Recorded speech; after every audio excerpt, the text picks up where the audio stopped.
So we are in week 4 now, Bible stories for grown-ups. We're getting into the New Testament. We did 3 weeks of Old Testament. Now we'll hop into the New Testament for just a look at 3 different texts within the New Testament. So just the reminder, as always, to keep us centered on what we're specifically doing here to embrace our grown-up lens and those 4 hallmarks that hopefully we've been able to see weaving their way through the teaching, the conversation, everything else, that we bring curiosity to any Bible story that we engage.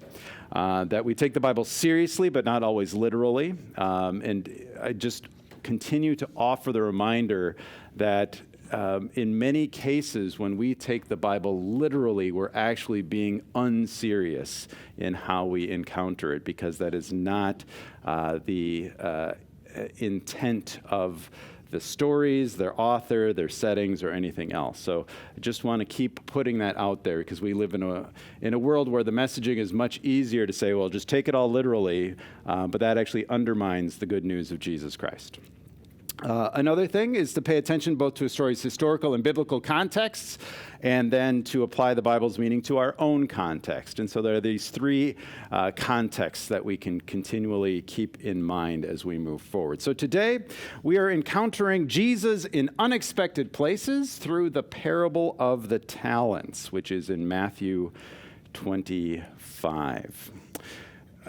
So just as a point to start, just want to offer, I think, what's a super obvious observation, but I think it's important for us to keep in mind, and that's the observation that humans tell stories. We just are wired to tell and remember and to pass along stories. That's in many ways, that's the native language that we all speak. And you can think about over the course of your life, what were even some of the earliest stories you remember? Maybe there were stories that parents or grandparents read to you, or stories you remember about your family that were passed along, whatever it might be. And then think through even the arc of your life. What are the stories that you carry with you? Both your own story and the stories of others, or whatever those stories might be. It's just simply the way we're wired. It seems to be something that God has knit. Like our dog is a terrible storyteller. He's got no narrative sensibility whatsoever. All of us, though, as humans, we tell stories. And so I think it's just good to keep that in mind as we get to one of the important ways that Jesus told stories, and that is through parable. And so just to talk about parables, I know we've talked about parables many times, but it's always good to keep grounded in what those are. And so, for instance, in Mark 4, the gospel writer Mark just kind of talks a little, he offers a little exposition as to how Jesus was communicating and teaching. And so in Mark 4, he writes, "With many such parables, Jesus continued to give the people the word. As much as they were able to hear, he spoke to them only in parables, and explained everything to his disciples when he was alone with them." So this is just this idea that these parables were important stories that Jesus would tell. And they were very complex. Even if they were very brief and to the point, there are many layers to parables. And depending on any context in which we hear those parables, in their historical context, in their biblical context, or in our context, they probably hit us a little differently.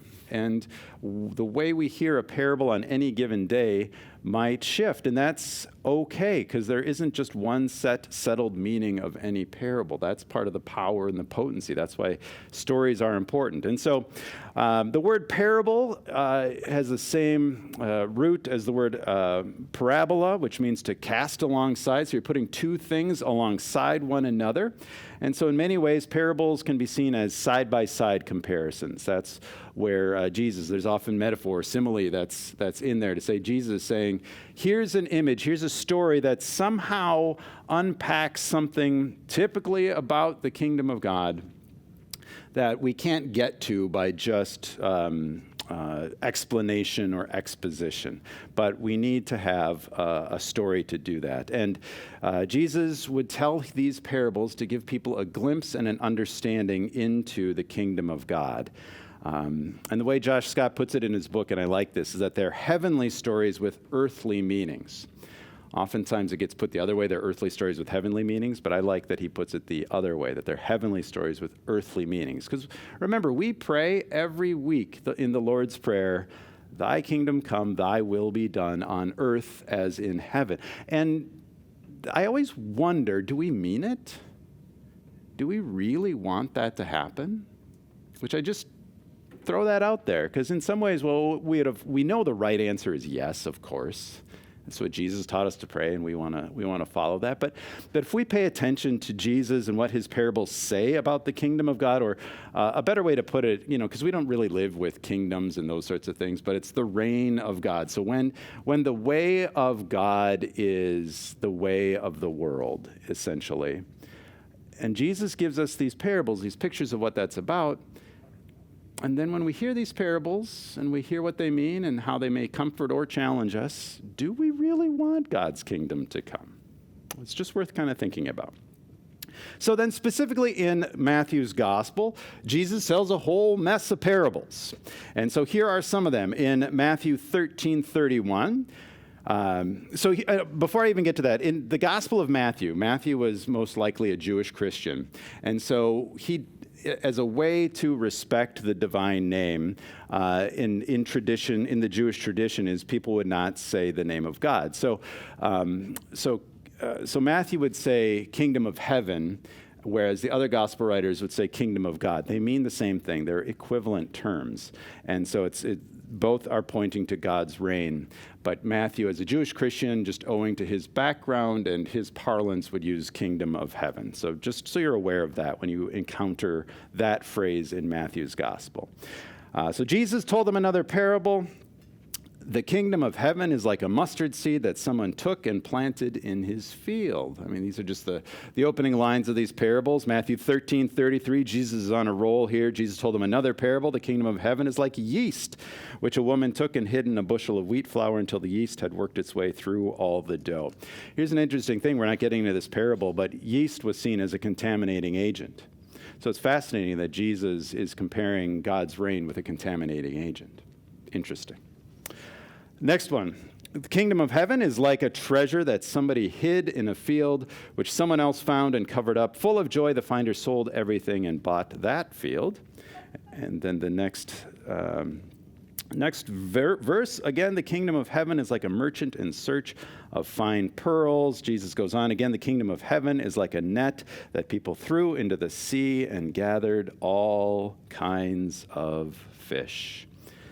Another parable, the kingdom of heaven is like a landowner who went out early in the morning to hire workers for his vineyard.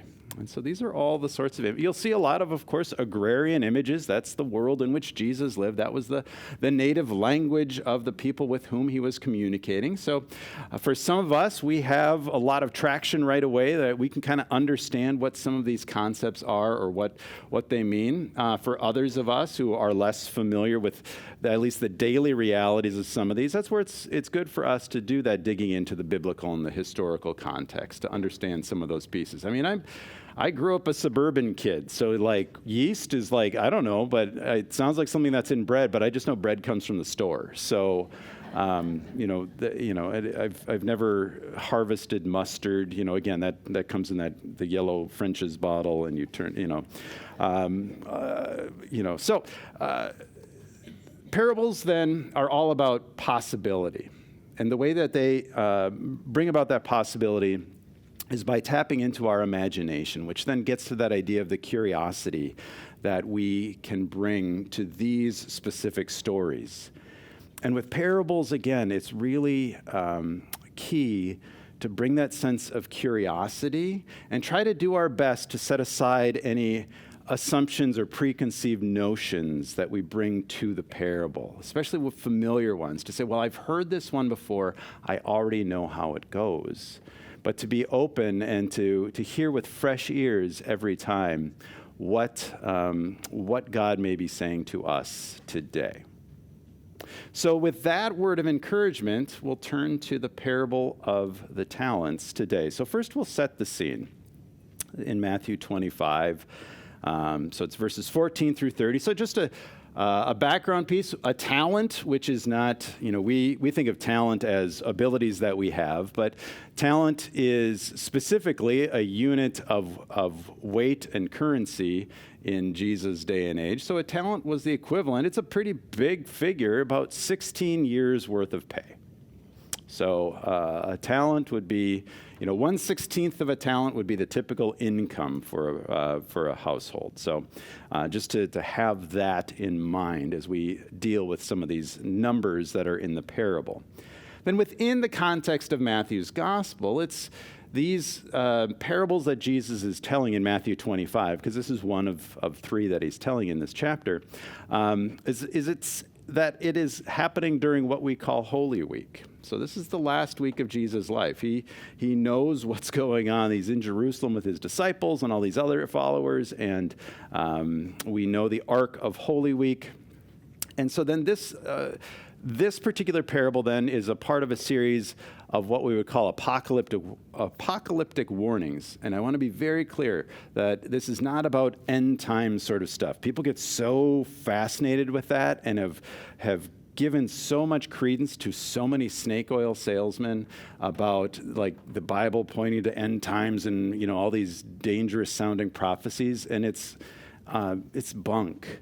Because Jesus' setting and talking about the destruction of the temple, that's something that was good. That actually happened earlier in Matthew's life, after Jesus' crucifixion, but before Matthew wrote his gospel. The Jerusalem temple, which was seen kind of as the centerpiece of all the world and religious life, like this thing could never fall. It had been destroyed. So that's what was going on in their lives, not about pointing to some future that we have to decode. I mean, that's just, don't waste any time thinking about those things, because all it does is stoke fear. And Jesus always says, have no fear. So just let go of that fear. So that's kind of what's going on around this parable. So we'll just now jump right into it. We'll start hearing about these advantaged few. So it starts in verse 14. Jesus said, "The kingdom of heaven is like a man who was leaving on a trip." So traveling, kind of like Allison today, perhaps. But we won't equate the man with Allison, because that might not be a good favor for her. The kingdom of heaven is like a man who was leaving on a trip. He called his servants and handed his possessions over to them. To one he gave 5 valuable coins. That's the talent. This translation I'm using, Common English Bible, just says valuable coins as a way to say it's a lot. So gave 5 valuable coins. To another he gave 2, and to another he gave 1. He gave to each servant according to that servant's ability. Then he left on his journey. So some background in Jesus' day, which Jesus' original audience wouldn't need to know because they were already living it. So we've got this landowner who's leaving on this trip. And so in Jesus' day, approximately 1% to 2% of the wealthy elite owned half of the land. So that's kind of what kind of studies back into that day and age. Around 1% to 2% of the wealthy owned half of the land. But it's important to know, and this is what Scott writes in his book, land in the Jewish understanding had been given to the people by God. The land actually belonged to God and was entrusted to the Israelites to be stewarded. So it all belongs to God, and it's given to people to manage, not to own. And so that's why throughout Jewish scriptures, there are all sorts of protections and safeguards. So if something goes belly up or whatever it is, to offer ways for people to retain their, what was entrusted to them by God.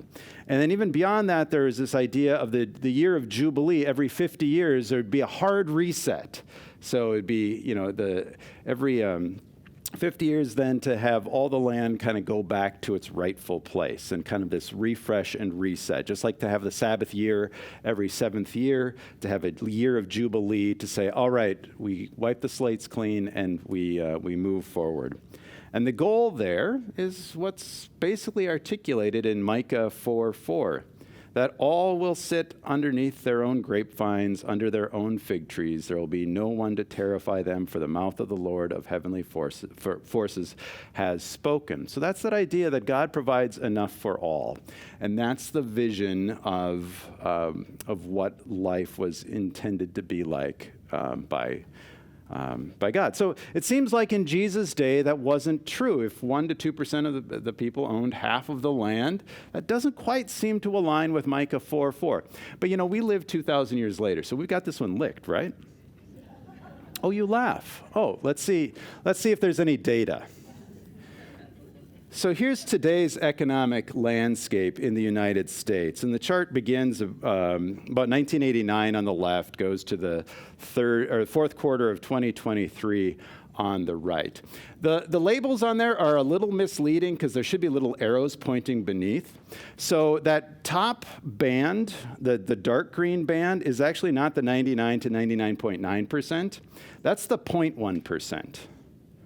That's the wealth that the 0.1% has. So around 13 to 14% is owned by the 0.1%. And then that lighter green band is the rest of the 1%. And so around a little more than 25, so around 27% of all wealth is owned by the top 1%. Then that next band, the light blue band, is the top 90%. So this shows that around 71% of all wealth is owned by the top 10%. And then that darker blue is the 50% to 90%. And then that yellow at the very bottom, that little sliver that can be hard to see, is the bottom 50%. So, again, data.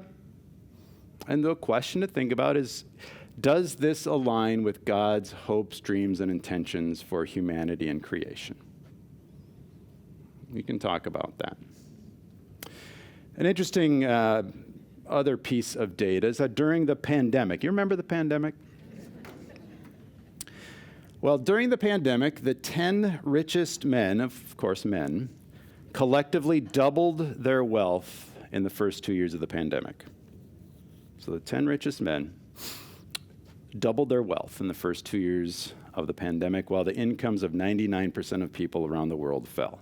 That was by a study that Oxfam International did.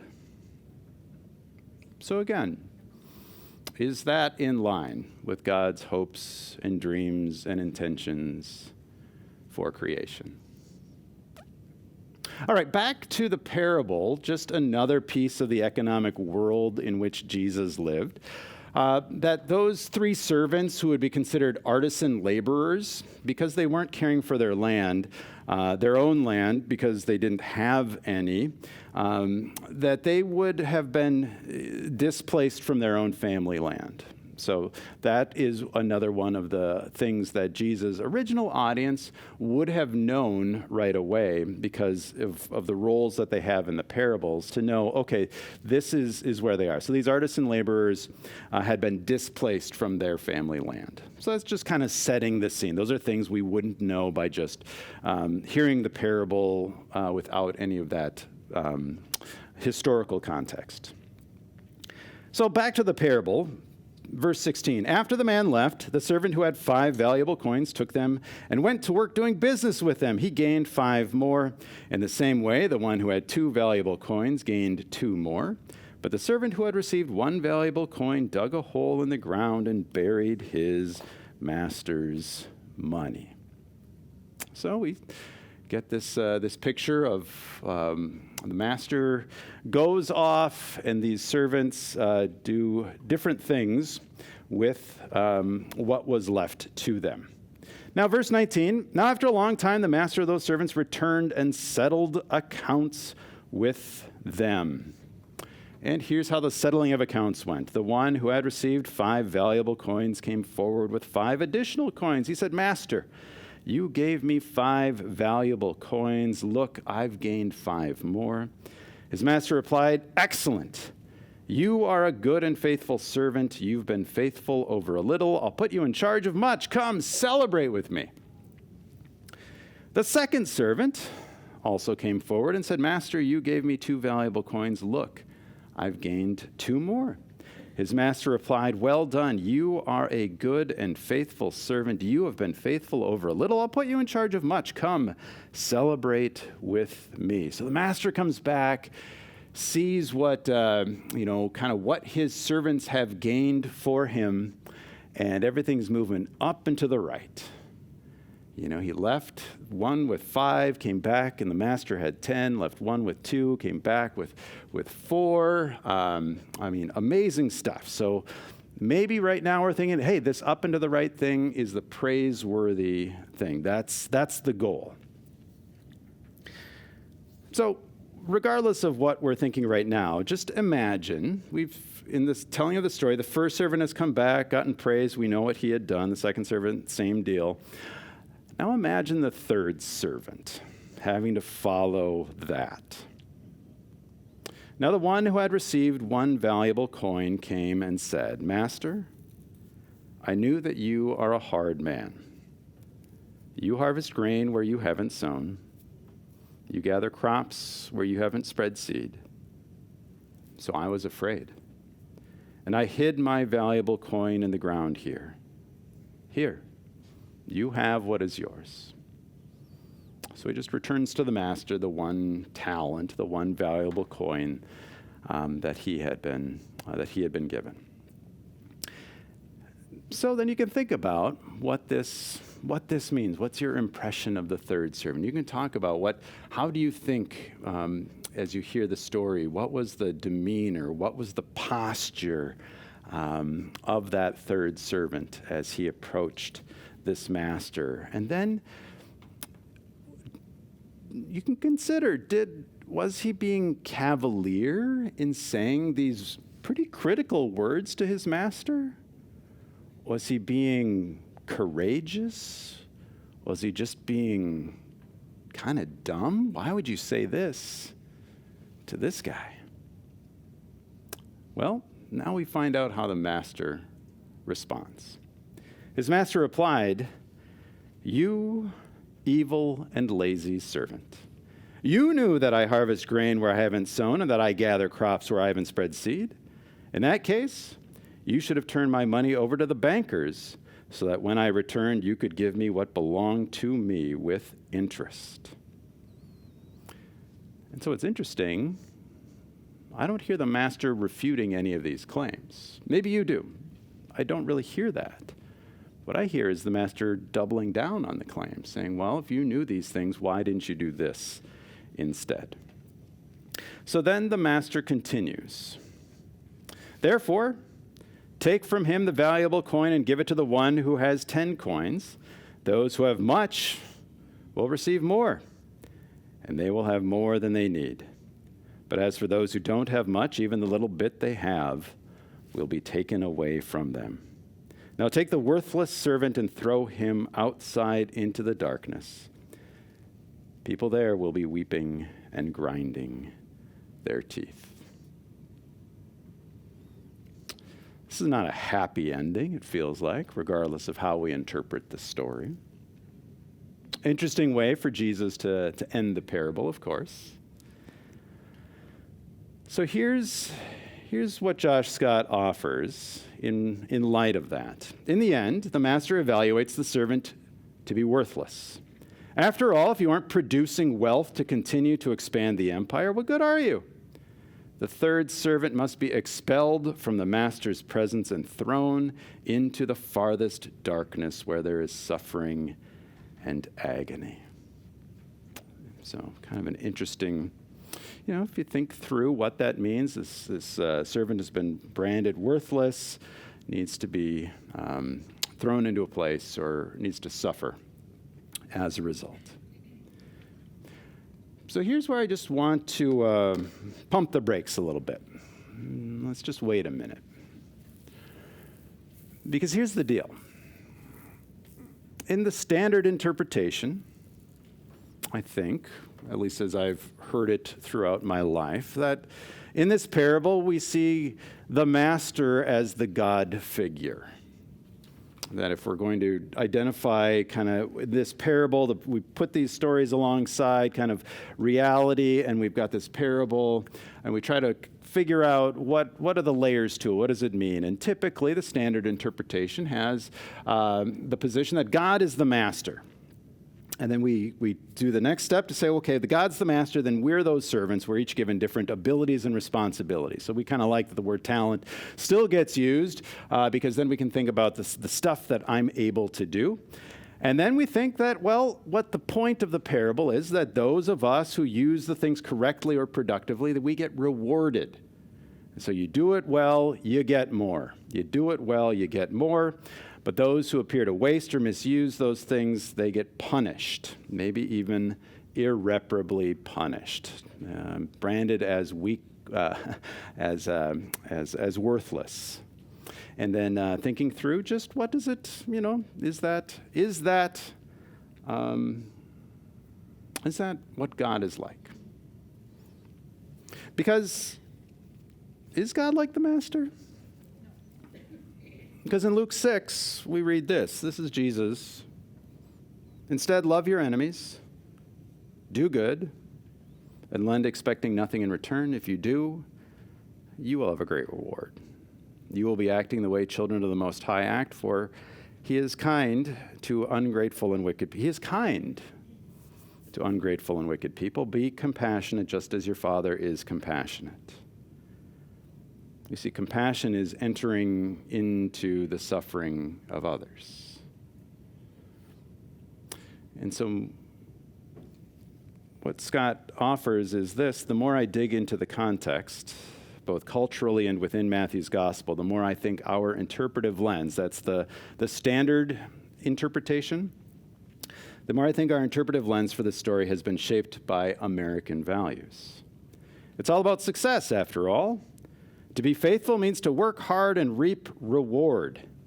I don't think this story by Jesus is affirming that lens. He's actually challenging it. Sorry, I don't understand.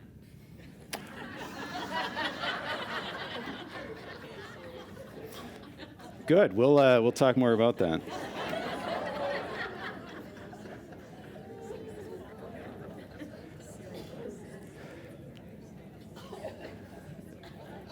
So Siri doesn't understand. But if humans tell stories, we know that oftentimes really good stories have perhaps an unexpected twist. This is the icon that was in the first slide that I had. But so I did a little crowdsourcing among the staff just to see what sorts of stories, movies, books people knew that had a twist ending. I won't give away any of the twist endings, but I'll just share. I told them I would give them full attribution. So Kirsten Delp mentioned the recent movie Argylle has a bunch of twists that change what kind of where the arc of the story was.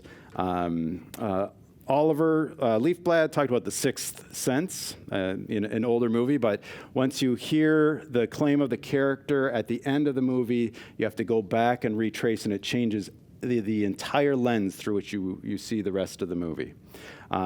Kelly Fraley talked about Gone Girl, both there's the movie and the book.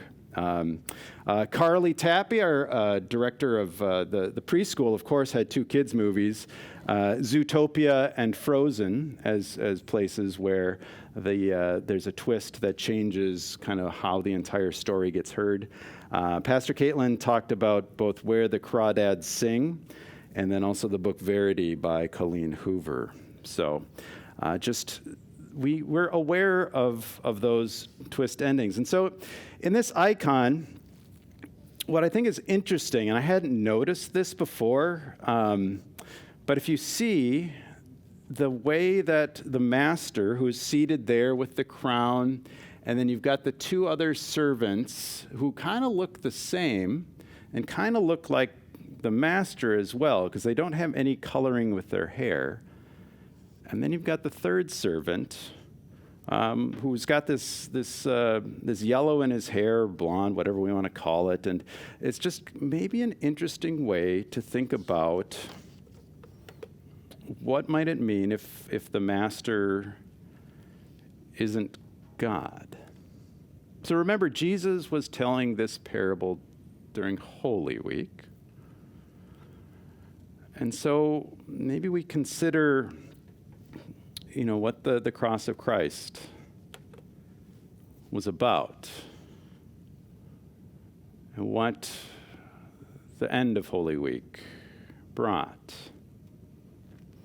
This is Mantegna's Crucifixion, which has been in the Louvre since 1798, I think. It was created in 1459, and kind of this intersection of both, the gruesomeness of crucifixion, because it's a disgusting thing, and then there's beauty in here as well, which is very, very interesting. So, one of the things to think about is what if Jesus, the Jesus figure in the parable, is actually the third servant?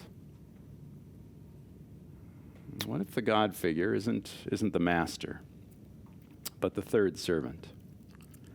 Josh Scott writes this: Jesus goes into Jerusalem in celebration, but leaves carrying his cross to the site of execution outside the city. His refusal to accept the way Caesar had decided to run the world was met with brutal force. Jesus announced, embodied, and organized an alternative way of life called the kingdom of God. This was not a pie-in-the-sky, heaven-when-you-die vision, but a concrete earthly vision. Jesus envisaged a world of justice and compassion, peace and unity, in which everyone had enough. This was an on-earth implementation of the in-heaven reality, God's will, not Caesar's, being done. I've been reading this little book, brand new one by Brian Zond, called The Wood Between the Worlds. That's how he describes the cross of Christ, as the wood between the worlds. And so, while this isn't necessarily about this parable, it is about, this little excerpt I'll read is about the kingdom and about this wood between the worlds. So Brian Zond writes, as Jesus announced the imminent arrival of the kingdom of God, his disciples clearly assumed there would come a time to take up the sword in the manner of Joshua and David and Judah Maccabee. When Jesus was arrested in the Garden of Gethsemane, his disciples shouted, "Lord, should we strike with the sword?" And then proceeded to do so. But no, Jesus' renunciation of the sword was clear. No more of this. Rather than take up the sword, he would instead embrace the cross. Jesus was willing to die for that he was unwilling to kill. This is the context in which Jesus says, "Follow me." He calls his disciples to lay down the sword and take up the cross, to renounce violence and embrace martyrdom. The kingdom of God is a direct challenge to pagan empire, and that the kingdom of God cannot come by the lethal ways of Pharaoh and Caesar and all their successors. God's kingdom will advance not by spilling the blood of enemies, but the blood of martyrs. The spectacle that embodies the kingdom of heaven will not be the military parades typical of the imperial Roman triumphs, but the condemned Christ carrying his cross to Golgotha. The temptation to make Christianity about a warrior's triumph instead of a martyr's death is what Martin Luther described as the opposing theologies of glory and cross. Walter Brueggemann explains it like this. As long ago as the 16th century, Martin Luther boldly voiced a vigorous either-or for Christian faith in terms of a theology of glory and a theology of the cross. By the former, Luther referred to an articulation of gospel faith that smacked of triumphalism, that was allied with worldly power, that specialized in winning, control, being first, and being best. For Luther, That theology was all tied up with the European imperial of his time. By the contrast of a theology of the cross, Luther referred to the risky way of Jesus that is marked by humility, obedience, and vulnerability, standing in sharp contrast to and in opposition to the hunger for glory. The way of the cross for Luther is demanding and costly because it contradicts the dominant way of the world. So one of the things that we can hear if we're willing to engage this idea that maybe Jesus is the third servant is that Jesus refused to engage in an exploitative economy. In Exodus 22:25, it says, "If you lend money to my people who are poor among you, don't be a creditor and charge them interest." But that's what the master wanted the one servant to do. So maybe you can even think of that third servant as, in some ways, is in the function of the parable as a bit of a whistleblower. But we know that whistleblowers are threats to the powerful and wealthy. And what happens to those who threaten the powerful and wealthy?